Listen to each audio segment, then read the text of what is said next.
Good morning students. अब तक हमने OR पढ़ा था। OR होता क्या है, उसके एडवांटेजेस डिसएडवांटेजेस। आज हम पढ़ रहे हैं मॉडल फॉर्मुलेशन।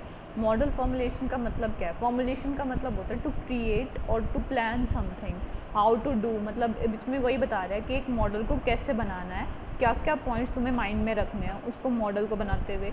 एक रिसर्चर है, किसी भी उसको प्रैक्टिकल सिचुएशन दे दी जाएगी कि तुम्हें अपना कोई भी एक बिजनेसमैन है, वो तुम्हें अपॉइंट कर रहा है टू मेक अ मॉडल ताकि वो मैक्सिमम प्रॉफिट कर पाए। क्या क्या वेरिएबल्स को ध्यान रखना है, क्या क्या उसने रिस्क हटाने हैं, क्या क्या रॉ मटेरियल कहाँ कहाँ से आएगा। तो वही इसमें स्टेप्स बता रहे हैं कि मॉडल के लिए, मॉडल क्या होता है, रियल लाइफ से अलग रख के हम एक मॉडल बनाएंगे, पहले उस पर काम करके देखेंगे। अगर वो सही बता रहा है, सारा हमारा रिजल्ट सही आ रहा है, तो उसकी जो टेक्निक्स है वो हम रियल लाइफ में अटेम्प्ट करेंगे। तो यहाँ पे क्या बोल रहा है, स्टेप्स ऑफ मॉडल फॉर्मुलेशन। एक मॉडल को बनाने के लिए क्या क्या स्टेप्स रखने हैं, तो तुम्हें वो ध्यान रखना है। तो इसमें बोला है model formulation is a technique is a constructive technique under OR used to build up the mathematical architecture of problems and issues। इसमें यही बोला है कि वो एक कंस्ट्रक्टिव टेक्निक है, मतलब बनाने की technique under OR used to build up the mathematical architecture of problem and issue। जितने भी प्रॉब्लम्स और इश्यूज हैं उसको हम मैथमेटिकल अप्रोच लगाएंगे एक मॉडल को बनाने के लिए। Raise while seeking for an objective function. यहाँ पे ये लाइन का मतलब क्या है, raise while seeking for an objective function का मतलब क्या है कि जो भी तुम्हारा ऑब्जेक्टिव है, हमारा ऑब्जेक्टिव क्या हो सकता है किसी का एक मॉडल बनाते हुए, इसमें लिखा है प्रॉफिट करना और रेवेन्यू स्टेट और मिनिमम कॉस्ट लेवल, अपनी कॉस्ट को कम करना या प्रॉफिट और रेवेन्यू को बहुत बढ़ाना, तो वो हमारा ऑब्जेक्टिव फंक्शन है। उसके लिए जो जो हमारे रियल लाइफ में प्रॉब्लम्स आई हैं उसको सॉल्व करने के लिए एक मॉडल बना रहे हैं हम, ताकि उसको ख़त्म कर सकें। Model refers to a planned delmate of mechanism which defines the procedure, results और consequences। इसमें यही बोला है कि जो मॉडल है ना, वो एक प्लान तरीका है जो बता रहा है कि जो पूरा अच्छे से बताएगा तुम्हें, which defines the procedure, results और consequences। वो ये भी बता देगा कि तुमने क्या प्रोसीजर लगाया है, क्या रिजल्ट्स आए हैं और क्या उसके कॉन्सिक्वेंसेज हो सकते हैं of the activities that the guide the steps of operation. जो तुम्हें बताएगा कि तुम्हें कैसे कैसे अपना रियल लाइफ में उसे ऑपरेट करना है। फर्स्ट स्टेप है डिफाइन द डिसीजन वेरिएबल। तो फर्स्ट स्टेप तुम्हें यही देखना है कि डिसीजन वेरिएबल को तुम्हें कैसे डिफाइन करना है। यहाँ देखो, इसमें लिखा हुआ है, देखो, find the values of decision variable. इसमें बोला है ना, find the values of decision variable x1 x2 so as to optimize the maximum function. जो ये z है यहाँ पे, ये हमारा ऑब्जेक्टिव फंक्शन है और वो किस पे डिपेंड कर रहा है, x1 x2 up to sworn xn पे। ऊपर लिखा है ना find the values of decision variable. यहाँ पे जो डिसीजन वेरिएबल्स हैं वो क्या है, x1 x2 xn। और रियल लाइफ से तुम ऑपरेट करोगे, जो भी मॉडल बनाओगे वहाँ पे डिसीजन वेरिएबल क्या होते हैं कि जो जो हमारा पूरा मॉडल डिसाइड करना है। जैसे हमारा मटेरियल है, रॉ मटेरियल एक डिसीजन वेरिएबल के अंडर आ जाता है। ऐसे ही क्या होगा, ट्रांसपोर्टेशन एक वो भी एक वेरिएबल हो जाएगा। जब तुम मॉडल्स पे लगाओगे ना, क्वेश्चन करोगे, ट्राई करोगे, तो वहाँ पे तुम्हें क्वेश्चन में गिवन होगा कि तुम्हारा ये डिसीजन वेरिएबल है। फिर ये जो तुम्हारा पूरा लिखा हुआ है ना मैट्रिक्स में, ये हमारा पूरा का पूरा कॉन्स्टेंट्स आएंगे। कॉन्स्टेंट मतलब कंडीशंस कि अब देखो फर्स्ट में लिखा हुआ है, जैसे तुम मैट्रिक्स बनाते थे A11 x1 plus A12 x2 up to sworn A1 x1, ये जो है इन सब की इक्वेशन है। और ये देखो, ये दोनों ये साइन दे रखे हैं, ये क्या होते हैं, कंडीशंस होते हैं, ग्रेटर देन, इक्वल टू और लेस देन। ये तो ये कंडीशन लगा दी उस पे कि वेरिएबल पे कि इसकी कंडीशन इससे कम होनी चाहिए, कि तो तुम्हारा टोटल रेवेन्यू है वो इससे कम होना चाहिए या इससे ज़्यादा होना चाहिए। तो ये सारे के सारे तुम्हें डिफाइन करना है, वो अभी हम आगे करेंगे कि करना कैसे है ये सब कुछ। तो अभी इसमें यही बोला है डिफाइन द डिसीजन वेरिएबल। तो पहले सबसे the foremost step is to identify the problems और द डिसीजन वेरिएबल्स। तो तुम्हें पहले से प्रॉब्लम्स देखनी है और या फिर डिसीजन वेरिएबल्स देखने हैं जिसमें हमारा पूरा मॉडल डिसाइड होगा। तुम्हें पहले वो डिसाइड करना है along with the right hand side constants. अभी बताया कि वो जो ग्रेटर देन और इक्वल टू बोला है, which represent the available resources and specify the objective level. वो यही बोल रहा है कि और साथ में तुम्हें B1, ये जो B2 क्वेश्चन में गिवन था, वो तुम्हारे कॉन्स्टेंट के साथ आ जाएंगे। कॉन्स्टेंट मतलब conditions. Right hand side constants which represent the available resources.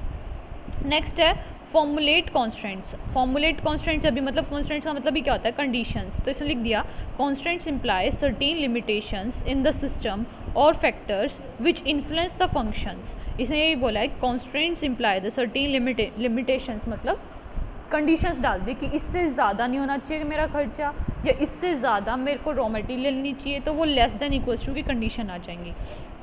Next developing the objective function. इसमें ये बोला है तुम्हें अपने ऑब्जेक्टिव फंक्शन को डेवलप करना है। ऑब्जेक्टिव फंक्शन क्या बताया था अभी मैंने, z क्या है हमारा, मिनिमाइज द कॉस्ट और मैक्सिमाइज द प्रॉफिट। तो पहले तुम्हें ये देखना तुम्हारा ऑब्जेक्टिव क्या है उस मॉडल को बनाने का।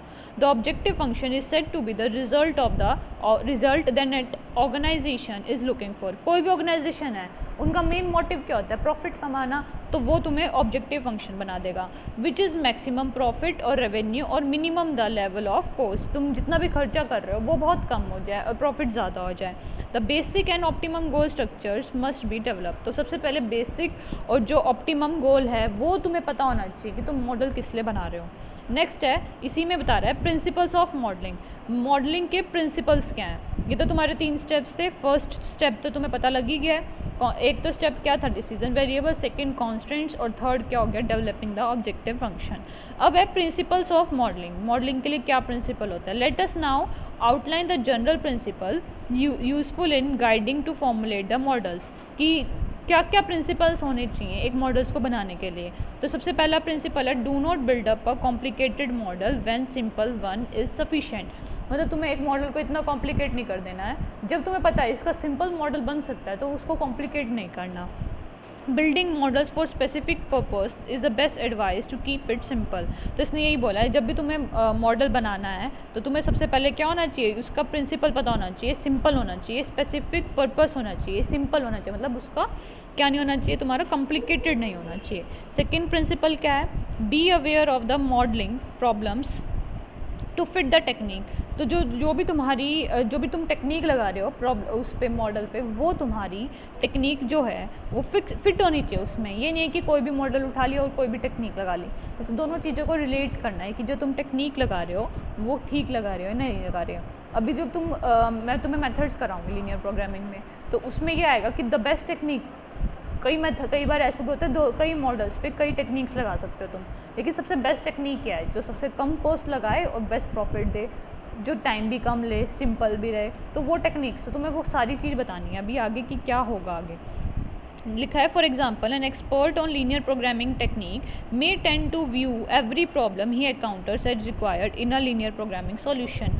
मतलब क्या है कि कोई भी अगर प्रोग्रामर होगा, जो भी रिसर्चर होगा, वो क्या करेगा, वो कोशिश करेगा जो भी मेरे को मॉडल मिला मैं उस पर लगा दूँ अपनी टेक्निक और उसको एज अ लीनियर प्रोग्रामिंग मान के चले। लीनियर का मतलब क्या होता है, पावर। तुमने लीनियर इक्वेशंस पढ़ी होंगी कि उन सबको लीनियर इक्वेशंस में डेवलप करने की कोशिश करेगा। यहाँ पे जो इक्वेशंस लिख रहे थे वो क्या लिख रहे थे हम, a11 x1 a12 x1 ऐसे लिख रहे थे ना, x2 x3। तो ये सारी x की पावर क्या थी, यहाँ पे 1 थी, तो ये लीनियर प्रोग्रामिंग हो गई। लेकिन कोई ज़रूरी नहीं है कि हर मॉडल को हम लीनियर प्रोग्रामिंग में लिख सकें। ऐसे भी बहुत मॉडल्स होते हैं जिसमें लीनियर प्रोग्रामिंग फिट नहीं होती है, तो तुम्हें वही देखना है। अब इसमें क्या बोला है कि हर प्रोग्राम में encounters as required in a linear programming solution. In fact not all the optimization solution involve only linear functions. वही मैंने बताया कि कोई ज़रूरी नहीं है हर फंक्शन मॉडल को तुम लीनियर इक्वेशंस में लिख सको। Also not all the OR problems involve optimization. सारी की सारी प्रॉब्लम्स कोई ज़रूरी नहीं है ऑप्टिमाइजेशन लेके। ऑप्टिमाइजेशन मतलब क्या होता है, बेस्ट सोल्यूशन। हर कोई ज़रूरी नहीं है कि मॉडल से हम बेस्ट सोल्यूशन ही निकाल पाएँ। As a matter of a fact not all the real world problems call for the operation research. वही बोला है कि हर जगह हम ऑपरेशन रिसर्च नहीं लगा सकते, हर रियल प्रॉब्लम को हम ऑपरेशन रिसर्च में जनरेट नहीं कर सकते। So we should be aware of about the tools and techniques whether they properly fit to the problem or not। तो तुम्हें यही देखना है कि वो जो भी तुम टेक्निक लगा रहे हो वो उसमें फिट हो रही है या नहीं हो रही है। नेक्स्ट है वी मस्ट वाइड, अब इसने लिख दिया we must divide the OR experts into 3 main. इसमें ये बोला है आगे तुम्हें 3 मेन्स उसमें कैटेगरीज में डिवाइड करना है।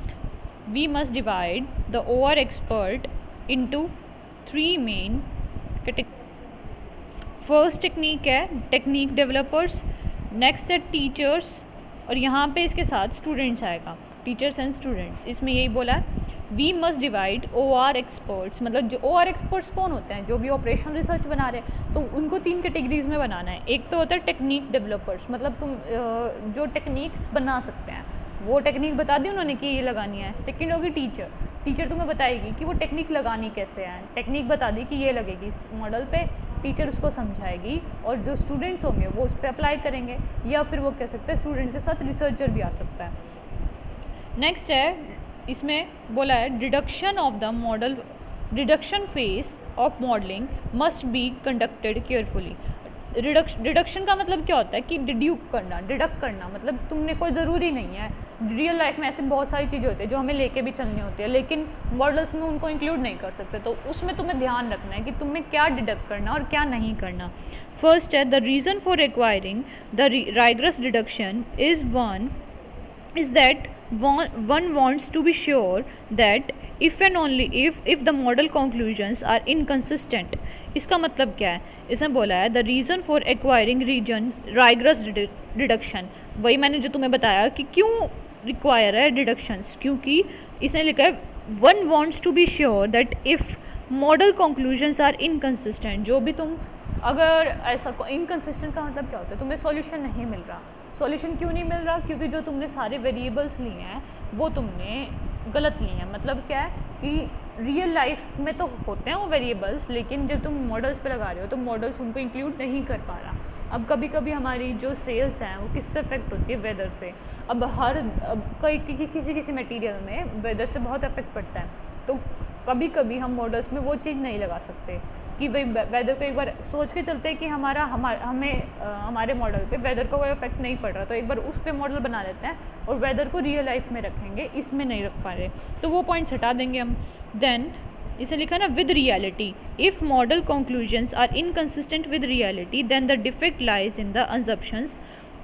वही बोल रहा है कि अगर रियलिटी में, अब वो मॉडल बना लिया तुमने कोई भी, उसके बेसिस पे मैंने उसको रियल लाइफ में भी लगा दिया, लेकिन रियल लाइफ में क्या हुआ, हमारा लॉस हो रहा है। लॉस का मतलब जो तुमने मॉडल बनाया था वो गलत बनाया था, तो उसमें यही लास्ट लाइन बोली है कि the defect lies in the assumptions, जो भी तुमने एज्यूम लेके चला है, अजम्पशंस लेके चली हैं, वो तुम्हारी गलत थी, वो तुम्हें ठीक करनी है अपनी। One application of the principle is that one must extremely careful when programming is done on computer. तो सबसे पहले तो तुम्हें ये ध्यान रखना है, केयरफुल रखना है कि जो तुम्हारी प्रोग्रामिंग है जब कंप्यूटर पे चल रही है तो बहुत केयरफुल रहना है उसको।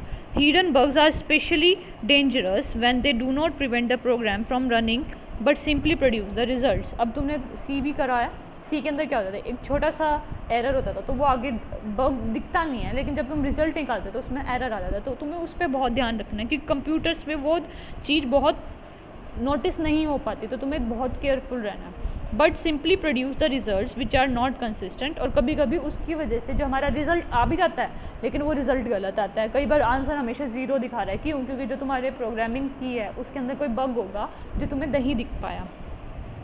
फोर्थ पॉइंट है model should be validated prior to the implementation, मतलब जब तुम इम्प्लीमेंट करो मॉडल को, अपने रियल लाइफ में लगाओ, उस टाइम तक जो तुम्हारा मॉडल है वो वैलिडेट होना चाहिए, वैलिड होना चाहिए। कभी कभी ऐसा होता है कि मॉडल बनाए जा रहे हो, मॉडल बन गया और बाद में देखा कि तुमने इतना टाइम ले लिया मॉडल बनाने के लिए, जब तुम उसको रियल लाइफ में लगा रहे हो वो उस पर लग ही नहीं पा रहा, क्यों, क्योंकि टाइम जा चुका है, उसकी वजह से तुम्हें उसमें बहुत चीज़ें चेंजेस करनी थी जो नहीं कर पाए, और उसको मॉडल पे अब लगा नहीं पा रहे क्योंकि सिचुएशन चेंज हो चुकी है।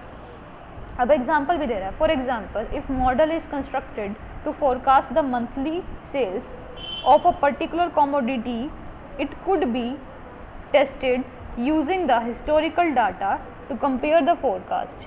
इसमें वही बात बोले जो भी मैंने समझाई है। If a model is constructed to forecast the monthly sales, अगर एक मॉडल है उसको जनरेट इसलिए किया है कि वो बताए कि मंथली सेल्स कितनी हुई है, तो वो क्या करेगा, it could be tested using the historical data. कई बार हम क्या करते हैं, कोई भी चीज़ निकालनी है, हिस्टोरिक अभी सेल्स बतानी है, तो मैं क्या करूँगी कि जो पहले हो चुका है उसके बेसिस पे अपना रिजल्ट बता सकती हूँ कि पहले मेरी इतनी इतनी सेल हुई है, तो अब चांसेस है इतनी सेल होगी। हिस्टोरिकल डाटा का यूज़ करके फोरकास्ट किया कि it would have produce the actual sales, ये इतनी सेल्स हो सकती है। अभी मैंने अपना डाटा कलेक्ट नहीं किया कि कितनी सेल हो चुकी है, लेकिन प्रीवियस जितनी भी हुई है हिस्ट्री में मैं उसके बेसिस पे बता रही हूँ कि कितनी मेरी सेल्स हुई है। In case if the model can't be validated prior to the implementation then it can be implemented in a phase for validation. अब क्या हुआ, मैंने जो मॉडल बनाया बहुत लेट बनाया, जिसकी वजह से अब वो वैलिडेट नहीं हो पा रहा, मतलब मैं उसको अब यूज़ नहीं कर पा रही। लेकिन मैं उस मॉडल को, ये नहीं कि मैं उठा के फेंक दूँगी, मैं उसको रखूँगी। क्या पता आगे कुछ ऐसी कंडीशन आ जाए जब वो मॉडल की जो मैंने असम्पशंस लेके चली थी अब वो वैलिडेट हो पा रही है, मतलब वो लग पा रही है, वैलिडिटी है अब, तो मैं तब उसको इम्प्लीमेंट कर लूँगी। तो यही बात बोल रहा है कि मॉडल को हम तब यूज़ कर सकते हैं जब उसकी वैलिडिटी है, और नहीं है तो उसको उठा के रख लो, बाद में कभी यूज़ हो जाएंगे। या फिर ऐसा होगा कि मैं उसके अंदर कुछ चेंजेस कर दूँ और फिर वापस से उसको यूज़ करूँ। वही पॉइंट आगे यही बोला है। देखो, it is also worth nothing that real things change in time. ये भी बोला है कि रियल थिंग्स जो होती हैं वो टाइम के साथ बहुत जल्दी चेंज होती है। A highly satisfactory model may be well degrade with age. जितना भी हाईली सेटिस्फैक्ट्री मॉडल तुम बनाओगे ना वो टाइम के साथ कम तो होगा ही, डिग्रेड तो होगा ही। सो पीरियोडिक रीवैल्यूएशन इज़ नेसेसरी। मैंने अभी तुम्हें वही बात बोली है, रीवैल्यूएशन का मतलब क्या होता है, उसके अंदर कुछ चीज़ें चेंजेस कर दो और न्यू मॉडल बना दो। हो सकता है उस चेंजेस की वजह से जो रियल लाइफ में चेंजेस आ रहे हैं, अगर उसमें कर पा रहे हो तो तुम उसमें चेंजेस करो और अपना रिजल्ट निकालो। नेक्स्ट है, a model should never be taken too literally. मतलब इतना ऐसा नहीं लेना चाहिए। लिटरेली का मतलब क्या होता है कि ऐसे उठा लो तुम मॉडल। अब देखो क्या बोला एग्जांपल में, suppose one has to construct an elaborate computer model. उसे एक इलेबोरेट कंप्यूटर मॉडल बनाना है इंडियन इकोनॉमी का, with many competitor researchers spending a great deal of time and money. बहुत सारे रिसर्चर्स बैठे हैं, सारा टाइम भी लगा रहे हैं, मनी भी लगा रहे हैं, और क्या बना रहे हैं, कंप्यूटर मॉडल बना रहे हैं इंडियन इकोनॉमी का। इसे क्या बोला आगे, in getting all kinds of complicated interactions and relationships. वो क्या कर रहे हैं, जितनी भी कॉम्प्लिकेटेड इंटरेक्शंस हैं और रिलेशनशिप्स हैं उन सबको इकट्ठा करके सॉल्व करने की कोशिश कर रहे हैं। Under some circumstances it can be easily believe that if the model duplicates itself the real system. क्या होगा कि बहुत सारा टाइम लगा रहे हो, मनी लगा रहे हो तुम, मॉडल इतना ईजी होना चाहिए कि तुम्हारे पैसे भी कम लगे और किसी के साथ कॉपी ना हो। मतलब मॉडल का मतलब यही होता है ना कि तुमने किसी से कॉपी नहीं किया, तुमने कुछ नया डाला उसके अंदर। लेकिन अगर बहुत सारे रिसर्चर्स इकट्ठे बैठे हैं, मनी लगा रहे हैं, पैसा लगा रहे हैं, तो उसके चांसेस बढ़ जाते हैं कि वो रियल लाइफ सिस्टम के साथ डुप्लीकेट कर जाए, कि रियल लाइफ में पहले ही ऐसा एग्जिस्टिंग था कुछ और तुमने मॉडल भी वही बना दिया। तुमने मॉडल बनाना है ताकि हम आगे लगा पाएँ और किसी के पास ऐसा कुछ है ही नहीं पहले। This danger continues to increase as the model becomes larger and more sophisticated। और ये डेंजर इंक्रीज होता जाता है। अब डेंजर क्यों है, क्योंकि तुम मनी भी लगा रहे हो और पैसा भी लगा रहे हो और वो डुप्लीकेट बन गया तो कोई फ़ायदा नहीं हुआ ना। तो उसने यही बोला है कि वो डेंजर बनता जा रहा है तुम्हारे लिए। This danger continues to increase as the model becomes larger and more sophisticated, so they must deal with increasing complicated problems। तो वो इंक्लूड करना चाहिए उसे, जितनी भी problems include complicated problems increase होती जा रही है। नेक्स्ट 2 पॉइंट्स और करेंगे उसके लिए, उसके बाद रख देंगे हम। अब बोला है, a model neither be pressed nor to be criticize. ना तो किसी को प्रेस्ड की जगह यहाँ पे प्रेस्ड है, किसी भी मॉडल को ना तो इतना प्रेज करना चाहिए और ना ही क्रिटिसाइज़ करना चाहिए। अब उसमें क्यों, क्योंकि कह रहे हैं हो सकता है वो मॉडल गलत हो तो तुमने इतनी प्रेज़ कर दी। वही बात है, जनरली बात कह सकते, किसी की इतनी तुम्हें प्रेज़ नहीं करनी चाहिए और कि ना उसको इतना क्रिटिसाइज़ करना चाहिए। Failing to do that for which it was neither intended. तुम्हारा मेन मोटिव क्या था, ये तो नहीं था कि उसको क्रिटिसाइज़ करना या प्रेज़ करना है। मेन मोटिव था प्रॉफिट अर्न करना या कॉस्ट को मिनिमाइज़ करना, उसके लिए।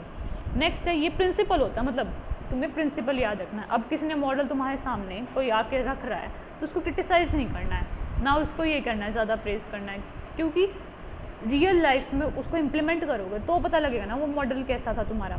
उसमें कमियां बता सकते हो, क्रिटिसाइज़ नहीं कर सकते। B aware of over selling a model. अभी वही बात बोल रहा है कि तुम अपना मॉडल हर किसी को सेल नहीं कर सकते। क्यों नहीं कर सकते, जो तुमने टेक्निक्स तुमने लगाई हैं, हो सकता है जिसको तुमने बेचा उसे नहीं समझ आए वो टेक्निक्स। देखो लिखा हुआ है, this principle is of particular importance for the OR professional because most non technical benefactors of an operation research work are not likely to understand his method. जो भी ऑपरेशनल रिसर्चर था उसने जो टेक्निक्स लगाई हैं और जिसने उसको अपना मॉडल सेल किया है तो वो उसको समझ नहीं पाएगा। तो वो क्या करेगा, जब उसे वो मॉडल समझ नहीं आ रहा तो वो क्या देगा, उसको नेगेटिव रिव्यू दे देगा कि भाई ये मॉडल इसका गलत है। रिव्यू पॉइंट्स बहुत मायने रखते हैं, 5 स्टार में से कोई दे देगा 1 स्टार या 0.5, तो इसका मतलब क्या हुआ, तुम्हारे मॉडल मतलब उस लेवल पे चला गया, क्योंकि तुम भी रिव्यूज़ कोई ख़रीदने से पहले उसके रिव्यू ज़रूर पढ़ता है। अब किसी ने तुम्हारी जो रिसर्चर जो तुमने रिसर्च करके टेक्निक्स लगाई हैं वो उसको समझ नहीं आई, तो वो क्या करेगा, नेगेटिव रिव्यू दे देगा। नेगेटिव रिव्यू की वजह से तुम्हारी फेम जो होगी, मॉडल की फेम करने वाली, वो क्या हो जाएगी, कम हो जाएगी। तो इसने बोला है कि तुम्हें ओवर सेल नहीं करना अपने मॉडल को। नेक्स्ट आता है तुम्हारा, some of the primary benefits of the model are associated with the process of developing the model. Some of the primary benefits of modeling are associated with the problem developing the methods। इसका मतलब क्या है, देखो इस point में क्या लिखा हुआ है, Some of the primary benefits of modeling are associated with the process of developing the model। ज़्यादातर प्राइमरी बेनिफिट्स जो होते हैं मॉडलिंग के वो तभी मिलते हैं जब तुम मॉडल्स को डेवलप कर रहे होंगे। It is true in general that a model is never as useful to anyone as it to those who are involve in building it up. किसी ने कोई भी मॉडल बनाया, उसका जो मोटिव होगा जब वो बना रहा होगा, जो उसका प्रॉफिट या जो उसकी समझ होगी, जो उसको बताओगे जिसने बनाई है, वो कभी भी आगे वाले को इतना समझ नहीं आएगा। इसने ये बोला ना, it is never as useful to anyone as it those who are involve in building it up. जो इन्वॉल्व हैं उसको बिल्डअप करने के लिए, बिल्ड कर रहे हैं जो उस मॉडल को, वो इतना यूज़फुल किसी दूसरे को नहीं होगा जो वो बना रहा है। क्यों? क्योंकि उसे पता लग गया कि इस मॉडल को बनाते वक्त क्या क्या डिफ़िकल्टीज़ मैंने फेस की है, क्या क्या वेरिएबल्स लगाने हैं मुझे, क्या क्या डिडक्ट किया, तो वो आगे जाके दूसरे मॉडल्स बनाएगा। आजकल तुमने देखा है जितने भी IITians हैं वो सब छोड़ के स्टार्टअप करते हैं ज़्यादातर। स्टार्टअप क्यों? क्योंकि वो जब IIT लेवल तक अप्रोच हो जाता है तो वो इतने मॉडल्स पढ़ चुके होते हैं या इतना बना चुके होते हैं, तो उन्हें पता होता है कि रियल लाइफ में अगर मैं ये मॉडल्स खुद अपनी लाइफ अपना बिजनेस स्टार्ट करके ये वाले मॉडल्स मैं लगाऊंगा तो क्या होगा, मुझे ज़्यादा प्रॉफिट होगा। तो वो जॉब छोड़कर वो अपना ही स्टार्टअप इसलिए कर लेते हैं क्योंकि वो मॉडल्स इतने अच्छे से बना चुके हैं, उन्हें ये पता है कि कहाँ पे क्या डालना है मुझे मॉडल को स्टार्ट करने के लिए, मतलब अपना प्रोजेक्ट स्टार्ट करने के लिए क्या रिस्क ले सकता हूँ मैं, क्या नहीं लेना, कहाँ से रॉ मटेरियल लेना है, कहाँ से नहीं लेना, कहाँ पे मुझे उसका सप्लाई करना है। The model itself never contains the full knowledge. और जब भी तुम मॉडल बनाते हो सिर्फ पूरी की पूरी नॉलेज और अंडरस्टैंडिंग जो होती है वो किसको होती है, जो बना रहा होता है, ना कि जिसको वो मॉडल बेचा जा चुका है। उसको नहीं पता होगी ये इतनी नॉलेज और अंडरस्टैंडिंग जो रियल लाइफ सिस्टम से होगी। There is no practical way to convey this knowledge and understanding properly. मतलब जिसने मॉडल बनाया है क्या वो प्रॉपरली बता पाएगा जो सेलर को बेचेगा वो मॉडल कि मैंने क्या क्या लगाया, बस वो ऊपर से बता देगा कि मैंने ऐसा किया है, लेकिन जो अंदर काम हुआ है, नॉलेज और अंडरस्टैंडिंग लगी है, वो कभी भी उसको बता नहीं पाएगा आगे। In some cases the sole benefits may occur while the model is being develop. तो वो जो भी प्रॉफिट हुआ वो किसको हुआ, ज़्यादा यूज़फुलनेस या कह लो बेनिफिट है वो ज़्यादा किसको मिलता है, जो मॉडल रिसर्चर होता है, जो खुद बना रहा होता है। A model can't be better than any information that goes into it. इसने बोला है a model can't be any better than the information that goes into it. Model, अब देखो लाइन से समझ आ जाएगा, models like a computer program make condense the data और convert it more useful form, but they do not have the capacity to generate it. Model जितने भी computer program होते हैं वो क्या करेंगे, डाटा को कंडेंस कर देंगे, मतलब छोटा कर देंगे और कन्वर्ट कर देंगे उसको यूज़फुल फॉर्म में, but they do not have the capacity to generate it. मतलब अपनी तरफ से कुछ एडअप नहीं करेगा, वो उसको कंडेंस कर देगा या फिर उसको कन्वर्ट कर देगा। In some situations, it is always better to gather more information about the system instead of exerting more efforts on modern construction। कभी कभी सिचुएशंस में ये ज़्यादा बेटर रहेगा तुम की इंफॉर्मेशन इकट्ठी कर लो, किसकी सिस्टम की, instead of exerting more efforts on the modern constructions.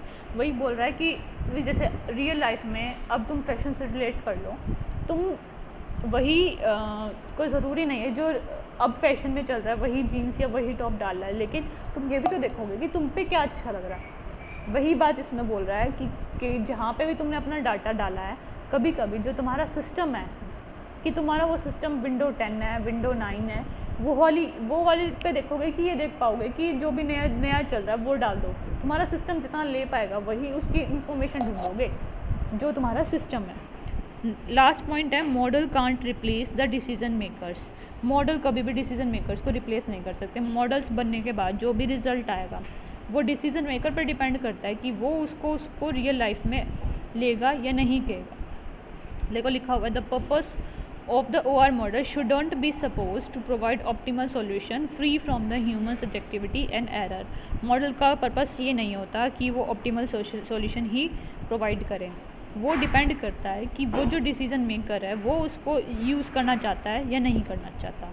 बस अब के लिए इतना ही, बाकी कल करेंगे।